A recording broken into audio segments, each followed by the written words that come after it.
सुधांशु जी, आप तो चूंकि दिल्ली यूनिवर्सिटी में है, दिल्ली यूनिवर्सिटी खास करके इस देश में नेहरूवियन इरा से लेकर आज तक शिक्षा का एक बहुत बड़ा केंद्र रही है। तो क्या जवाहरलाल नेहरू को लेकर जिस प्रकार की भ्रांतियां आप देख रहे हैं कि लंबे समय से सोशल मीडिया में, व्हाट्सएप यूनिवर्सिटी में फैलाई जाती रही है, इस देश के तमाम प्रधानमंत्रियों का सम्मान करना ये एक अलग चीज है। आप जवाहरलाल नेहरू का भी सम्मान करें, दूसरों का भी करें, सबको सम्मान मिलना चाहिए, ये कोई मुद्दा ही नहीं है। मुद्दा ये है कि इस सम्मान के बहाने जो व्हाट्सएप यूनिवर्सिटी में लंबे समय से हम लोग देखते हैं कि अगर किसी को सुभाष चंद्र बोस की प्रशंसा करनी है तो उसके लिए उसे नेहरू को अपशब्द करना मैंडेटरी सा बना दिया गया है कि नेहरू को कुछ गंदा बोलो तभी सुभाष चंद्र बोस की प्रशंसा हो सकती है। बिल्कुल यही स्थिति अब इस देश के प्रधानमंत्रियों के, भूतपूर्व प्रधानमंत्रियों के बीच लाने के पीछे सब मकसद क्या है? नहीं, एक तो दिल्ली यूनिवर्सिटी का इस साल 100 साल होने वाला है, तो 100 साल का इतिहास हमारा हो गया है। तो लेकिन जो देखिए, नहीं, आपकी यूनिवर्सिटी ने दरअसल इंटायर पॉलिटिकल साइंस की डिग्री भी दी है किसी को। हाँ, हमारे यूनिवर्सिटी का भी उसमें है। आप 5 अधिकारी सस्पेंड हुए थे, तो खैर अभी उस पर हम लोग नहीं जाएंगे। उस समय पता नहीं कहाँ से क्या चीजें निकाली गई, 5 अधिकारी बेचारों की नौकरी चली गई थी। और उसमें अगर एक लाइन जोड़ देता हूँ, मैं 99 में बीए किया हूँ, मेरे पास अभी भी हैंड रिटन मेरा जो मार्कशीट है ना, वो हाथ से लिखा हुआ है। और साहब की मार्कशीट जो है कंप्यूटराइज थी उस जमाने में, तो उसको हम लोग छोड़ देते हैं। खैर देखिए, 2-3 बातें हैं। आप अभी एनसीईआरटी की किताबें उठाइए, इनका क्या है, इन्होंने कई सारी चीजें वहां से काटा है। कोरोना का आधार लिया गया और कि भाई कोरोना में बच्चे ज्यादा सिलेबस पढ़ नहीं सकते, तो वहां से हम हटाते हैं। हटाया क्या? हटाया है बेसिकली, जो अगर पॉलिटिकल साइंस, जो सिविक्स की किताबें जिसको हम बोलते हैं, जो सामाजिक विज्ञान की किताबें हैं, उसमें इन्होंने कि बेसिकली डेमोक्रेसी क्या है और डेमोक्रेसी में जो नागरिक है उसके क्या अधिकार हैं, वो चैप्टर गायब हो गया। आप समझ रहे हैं कहाँ जाना चाहते हैं। दूसरा, आपको पता पीछे इन्होंने 2 साल 3 साल पहले एक प्रयास किया था कि पीएचडी जो होगा देश के विश्वविद्यालय में, आपको एकदम, आप मत सोचिए कि मैं इधर उधर जा रहा हूं, मैं इनका पर्पस और उद्देश्य क्या उधर ले जाना चाहता हूं। देश के विश्वविद्यालयों में जो पीएचडी होगी उसके टॉपिक, ब्रॉडर टॉपिक डिसाइड करके ये भेज रहे हैं वहां से कि आप इसी पे काम कराइए, इसके इधर उधर काम नहीं करा सकते। क्या प्रॉब्लम है? देखिए, ये दरअसल इनको एक लग रहा है कि हमको भारत का जो आने वाली जो पीढ़ियां होगी भारत के बारे में, ये चाहते हैं कि 2014 के बाद ही भारत आजाद हुआ ये लोग पढ़ें, ये इनका मूल है। और उस उद्देश्य की पूर्ति में नेहरू जी जो है इनके लिए बाधा खड़े होते हैं, गांधी बाधा करते हैं, पटेल भी बाधा करते हैं, सुभाष चंद्र बोस भी बाधा करते हैं। वो अलग बात है कि वो उनको थोड़ा, चूंकि कई बार ये लोग दिखा पाते हैं कि एक दल विशेष के खिलाफ सुभाष चंद्र बोस को खड़ा कर पाते हैं, या अन्य लोगों, या मान लीजिए भगत सिंह को, अभी एक नई पार्टी जो है भगत सिंह को भी चमकाने में लगी है। मतलब चमकाने का नकारात्मक मत लीजिएगा, वो हमारे लिए सम्मानीय है और हम लोग सम्मान करते हैं उनका जो उद्देश्य है उसकी वजह से मेरा ये शब्द है।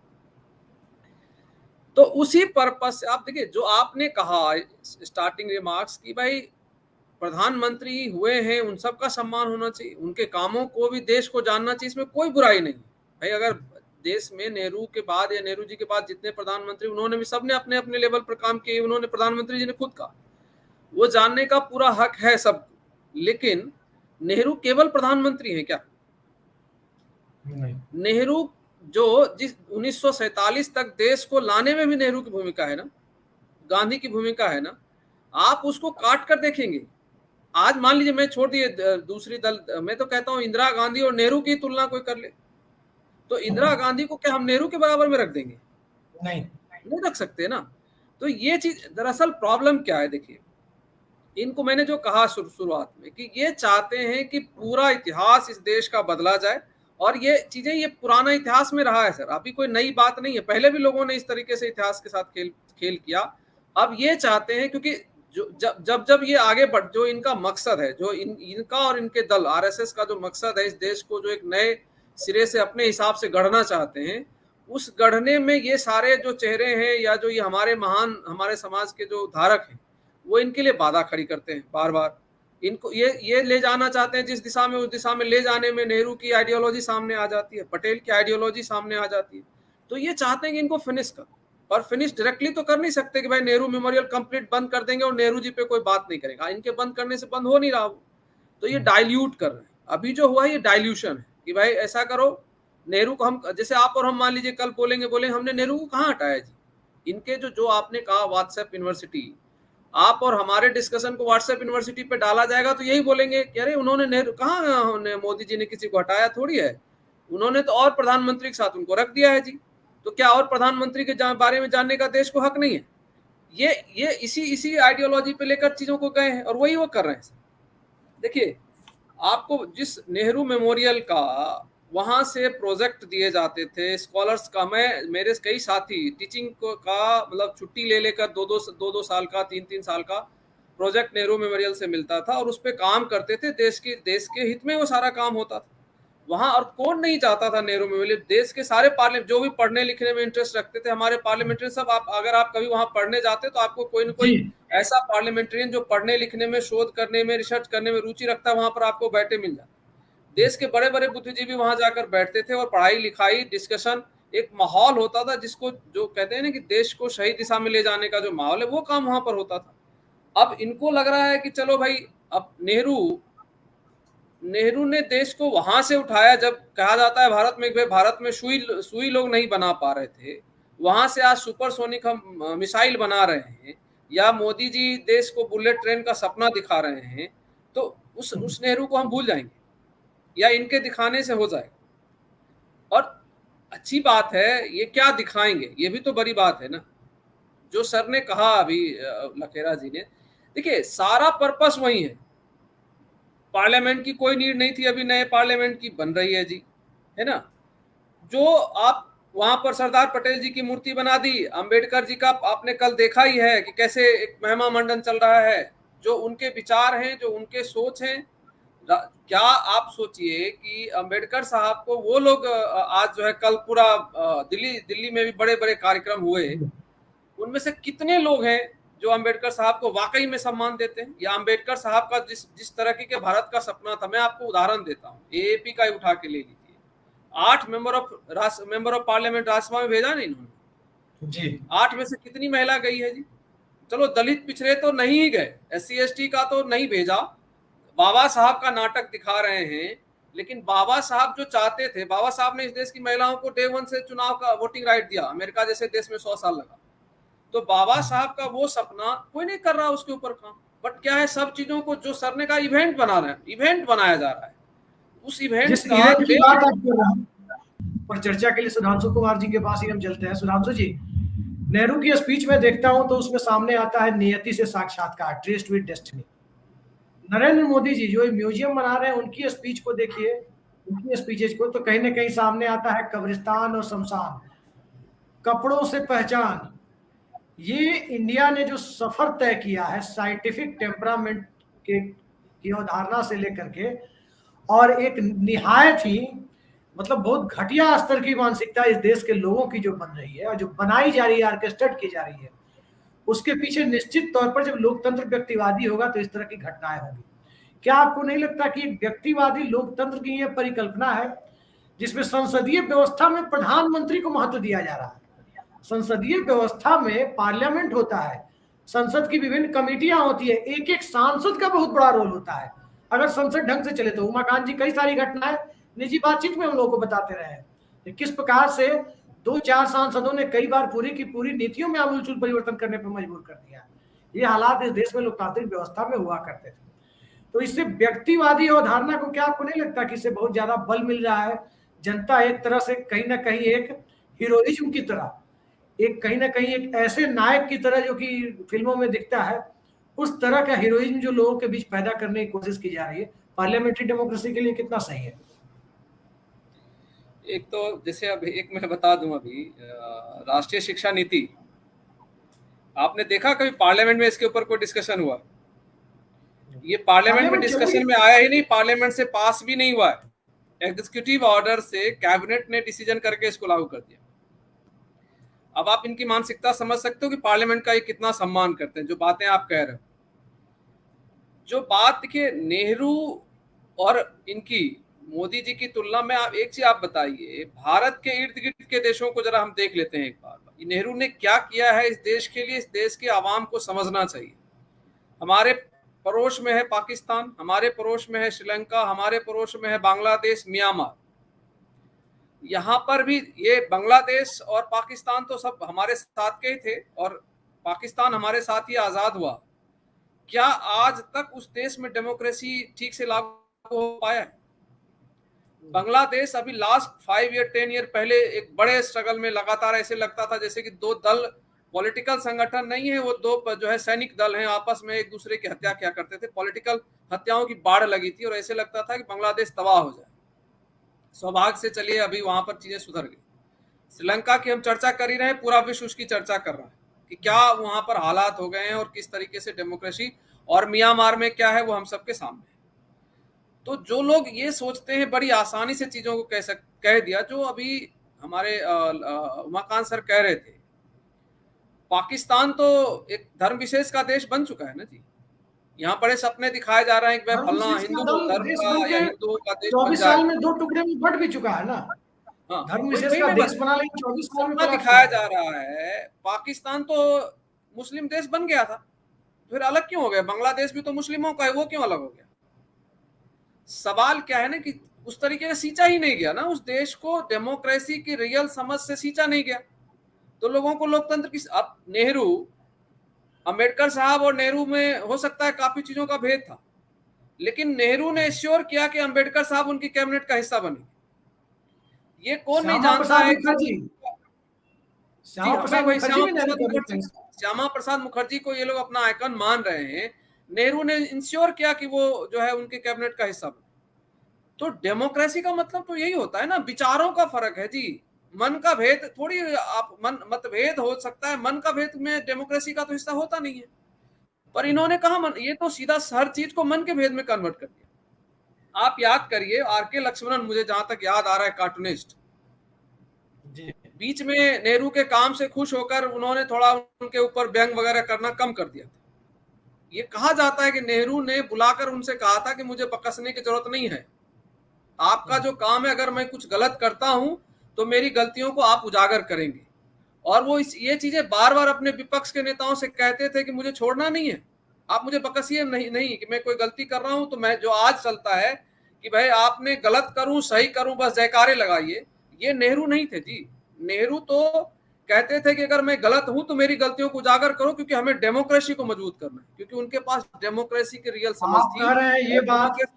आप कह रहे हैं ये बात मन की बात में, एक कार्यक्रम मन की बात ही था शायद, उसमें एक चंद्रमणि का विवाद आया।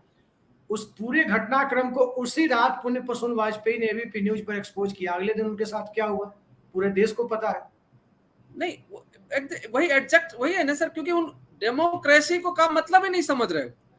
वो ये समझ रहे हैं कि मैं एक व्यक्ति हूं और मेरा भाई, आपके नजरिए में देश को सर्व करना है ही नहीं। नेहरू अगर ये कह रहे थे कि भाई मेरा अगर विरोधी है तो विरोध करो, अगर मैं कुछ गलत करता हूं तो विरोध करो, वो क्यों था?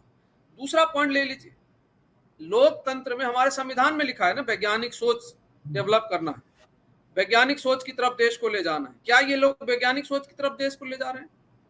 जब देश का प्रधानमंत्री नाले की गैस से चाय बनाता है तो क्या वैज्ञानिक सोच की तरफ ले जा रहा होता? इसी देश में बैठ के टीवी चैनल्स जो है गाय और गोबर से क्या क्या पता नहीं कौन सा ऑक्सीजन और दुनिया की को सारी चीजें निकाल रहे, कोई उसके ऊपर आपत्ति नहीं होता इस देश के अंदर? तो क्या ये जो कर्मकांड और अंधविश्वास से देश को निकाल के वैज्ञानिक रास्ते पे जिन नवरत्नों को लोग आज बेच रहे हैं बैठकर, उसकी शुरुआत करी थी नेहरू ने। हैप्पी इंडस्ट्री की शुरुआत करी थी नेहरू ने। और जो अंतरराष्ट्रीय संबंधों में द्वितीय विश्व युद्ध में सब लोग जब पूरा विश्व उलझा हुआ था, नेहरू ने उस देश को बचाया था। और उसके उनके जो गुटनिरपेक्ष राष्ट्र की संकल्पना करके और पूरे वैश्विक स्तर पर लोगों को जो दो धड़ों में बट गया था पूरा विश्व, उन्होंने अपने को अलग रखा। इनकी कहां वो सोच कहां से आप निकालेंगे? दिक्कत प्रॉब्लम इसलिए है कि ये बौखलाते हैं, क्योंकि आप किन चीजों को मिटा देंगे? भाई आप मिटा देंगे, पूरा विश्व जो है गुटनिरपेक्ष आंदोलन की चर्चा करेगा, तो इनके मिटा देने से तो मिट नहीं जाएगा ना जी। तो इसलिए मैं कह रहा हूं कि वो चीजें जो वो कर पा रहे थे काम, पंचवर्षीय योजना, आज आपने नीति आयोग बना लिया, पता नहीं पहले नाम बदलते हैं जी, बदलते रही, लेकिन वो अवधारणा तो वहां से आई ना। पंचवर्षीय योजना उन्होंने दिया, वो कॉन्सेप्ट उन्होंने दिया कि हम 5 साल अपना एक टारगेट रखेंगे, काम करेंगे, उसकी समीक्षा करेंगे, क्योंकि उनको देश को आगे ले जाना था। नहीं सुधांशु जी, इन्होंने भी एक कॉन्सेप्ट दिया है, मोदी जी ने, कोऑपरेटिव फेडरलिज्म, और उस कॉन्सेप्ट के तहत यही है कि जो विपक्षी राज्य सरकारें हैं उनके मंत्रियों को सीबीआई ईडी के तहत तंग करो। अच्छा, दूसरा सर देखिए, जो आप कह रहे हो, सवाल क्या है, राज्य की सरकारें, केंद्र की सरकारें, इन दोनों का मकसद एक होना ना। जिस जो उमाकांत सर कह रहे थे, आप जरा उस देश को समझने की कोशिश तो करिए। आज भी दक्षिण भारत और उत्तर भारत में रंग का, धर्म का, क्षेत्र का, भाषा का, कपड़े का, आभूषण का, संस्कृति का इतना विशाल विविधता तो शायद विश्व में किसी देश में होगा। और उस विशाल विविधता वाले देश को आप इस तरीके से चलाएंगे। कभी कुछ एक व्यक्ति आता है, एक हिंदी में काम होना चाहिए, अरे सबको पता है ना, गरीब, मैं कई बार मैं क्लास में पढ़ाता हूँ, आपको आश्चर्य होगा, मैं बच्चों से पूछता हूँ जरा एक चीज बताइए, ये भाषा विभाग किस मंत्रालय के अंतर्गत आता है? तो बच्चे कह देते हैं जी शिक्षा मंत्रालय के अंतर्गत आता होगा सर। लेकिन हम सब जानते हैं कि वो विभाग गृह मंत्रालय के अंतर्गत आता है। क्यों आता है? अमित शाह जी इस बात को नहीं जानते होंगे क्यों आता है। इसलिए आता है क्योंकि भाषा के स्तर पर विवाद हुए इस देश में, भाषा के स्तर पर राज्यों का विभाजन हुआ, वो एक सेंसिटिव मुद्दा है। तो सेंसिटिव मुद्दा को क्या इस तरीके से बयान देंगे आप? कुछ भी बोलेंगे, पता चलता है एक, अच्छा आश्चर्य देखिए, इनकी चालाकियां देखिए, गृह मंत्री यहाँ बयान देते हैं और इन्हीं का तमिलनाडु का जो बीजेपी के जो प्रदेश अध्यक्ष हैं वो आके बयान दे, दूसरा बयान देते हैं। ये पता नहीं क्या समझ रहे हैं और देश में लोगों को कैसे मतलब एक तरह से बेवकूफ बनाने का। और जो दूसरा महत्वपूर्ण, ये कर क्यों रहे, मैं आपको एक चीज बता रहा हूं। देखिए, दो चीजें हैं, ये ना सपने बेच रहे हैं। जो अभी बार बार बात आई कि भाई 15 साल में अखंड भारत हो जाएगा, तो जिस अखंड भारत में तो पाकिस्तान भी आएगा, बांग्लादेश भी आएगा, वहां तो सारे जिनसे ये घृणा करते हैं वही रहते हैं सारे, उनको क्या करेंगे? वो सबको बदल देंगे, एक दिन में सब बदल जाएंगे। नहीं, तो अगर ये हो जाएगा तो 14% जिसे वो कहते हैं, जिसके खिलाफ नफरत फैला रहे हो, तो 40-50% हो जाएंगे। हाँ, तब क्या अब सोचिए, अब जो इनके जो मानने वाले हैं, अभिषेक जी, इनके जो मानने वाले हैं, वो इनसे सवाल पूछे ना कि भैया तुम जिस अखंड भारत का सपना हमें दिखा रहे हो, उसमें तो जिन चीजों से तुम डरा रहे हो कि हिंदू जो है अल्पसंख्यक हो जाएगा, खतरे में आ जाएगा, तो तुम्हारे अखंड भारत से तो ज्यादा खतरे में आ जाएंगे हम। पूरा पाकिस्तान, पूरा बांग्लादेश तो उन्हीं से भरा हुआ, तो हिंदू तो ऐसे ही खतरे में आ जाएंगे ना जी। लेकिन इस देखिए, मैं जो एक पॉइंट जो बताना चाह रहा हूं, ये कर क्या रहे हैं ना, ये सपने बेच रहे हैं।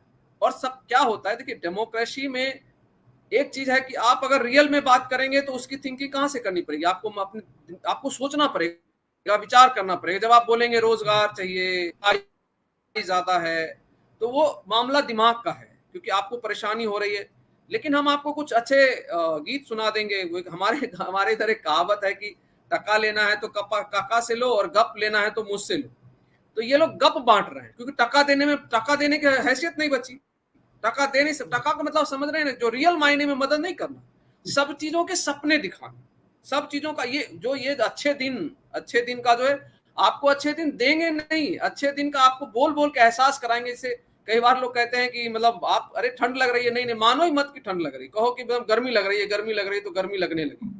तो ये लोग वही कर रहे हैं, आपको ऐसी ऐसी चीजों के सपने दिखाएंगे कि भाई मतलब जनता भी सोचती है, जो जनता, आप सोचिए, जो जनता ये कह रही है कि 150 रुपए लीटर पेट्रोल हो जाएगा, फिर भी हम जो है, हमको कोई दुख नहीं होगा। और उनसे पूछिए कि ठीक है 150 रुपए पेट्रोल तो खरीद लो, लेकिन थोड़ी ये चिंता कर लो कि तुम्हारा बच्चा जिस स्कूल में पढ़ने जा रहा है, वहां पर ठीक से शिक्षक हैं कि नहीं। जो तुम जब बीमार होते हो और हॉस्पिटल में जाते हो, तो वहां पर जो डॉक्टर है या जो मशीनें लगी हैं वो तुम्हारे काम की है कि नहीं, उसकी चिंता कर लो। पर अद्भुत ये है कि क्योंकि जुबानी जमा खर्चा का सारा मामला है और उसमें ये माहिर है, इनको कहानियां बुनने आती है, इनको सब्जबाग दिखाने आते हैं, और जो कहा गया कि इवेंट करने आते हैं, हर चीज को एक इवेंट में बदल देने का। और जैसे कई बार आप याद करिए, शुरुआती दौर में मीडिया में भी हम लोग भी इनके ड्रेसिंग का हम लोग बातचीत करते थे, और हम लोग को लगता था कि शायद जनता इस बात से चिढ़ेगी कि एक गरीब देश का प्रधानमंत्री, जो जिसका कि हैप्पी मतलब अभी इंडेक्स में हम 116वें नंबर पे पहुंच गए हैं, उसका प्रधानमंत्री जो है, ये अगर दिन भर में 5 कपड़े बदलेगा तो शायद जनता नाराज होगी। पर मेरा फीडबैक है दूसरा,